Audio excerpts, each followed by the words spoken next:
Europe, in the early 20th century, was like a powder keg ready to explode. Nations were building massive armies and stockpiling weapons. Rivalries over colonies, industrial supremacy, and national pride fueled tensions between the great powers.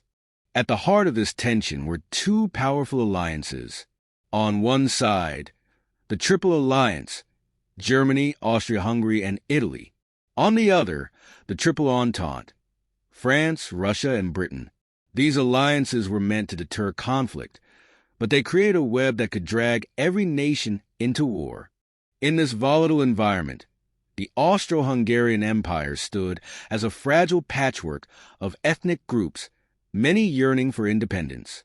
It was against this backdrop that Archduke Franz Ferdinand, heir to the Austro-Hungarian throne, prepared for a fateful trip to Sarajevo in June 1914.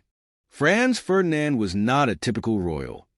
He believed the Austro-Hungarian Empire needed reform to survive. His plans to grant greater autonomy to Slavic peoples angered many in the empire's ruling circles. Yet, it was his personal life that caused the most scandal. In 1900, Franz Ferdinand married Sophie Chotek, a woman of lower nobility. Their union was a love match, but it came at a price. Sophie was excluded from many royal events and was often treated as an outsider. Despite these challenges, Franz Ferdinand and Sophie remained deeply devoted to one another. In June 1914, they traveled to Sarajevo for an official visit, an act that would seal their fate. Sarajevo, the capital of Bosnia, was a city simmering with tension. In 1908, Austria-Hungary had annexed Bosnia and Herzegovina, angering neighboring Serbia and igniting nationalist fervor among Bosnian Serbs. In Serbia, a secretive group called the Black Hand sought to unify all South Slavs under Serbian rule. They saw Franz Ferdinand's visit as an opportunity to strike a blow against Austria-Hungary. The conspirators were young, most of them barely out of their teens. Gavrilo Princip, Nedeljko Kabranovic, and others were armed with pistols and grenades, smuggled into Sarajevo with the help of Serbian officials. Their mission was simple: kill the Archduke at any cost. The morning of June 28 began with promise.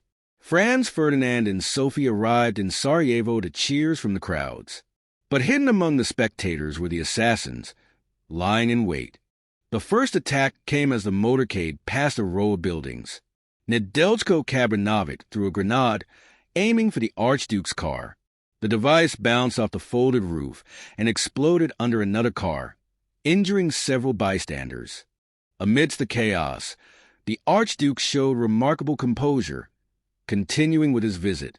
Little did he know, fate would soon intervene. After the failed attack, Franz Ferdinand insisted on visiting the wounded at the hospital.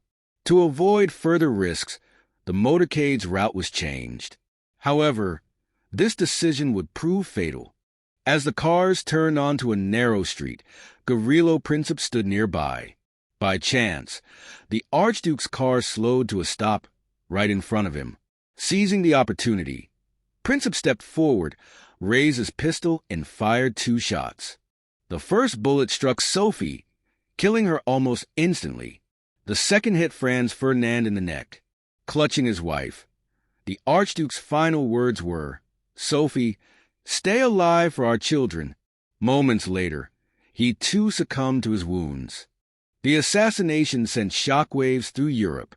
Austria-Hungary blamed Serbia, accusing its government of complicity. On July 23rd, an ultimatum was delivered to Serbia, with demands that were nearly impossible to meet.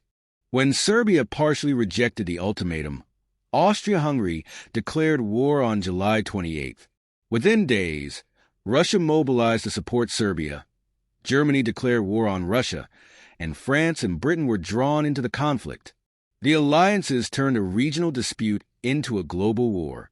The assassination in Sarajevo had become the spark that ignited World War I, a conflict that would devastate Europe for 4 long years.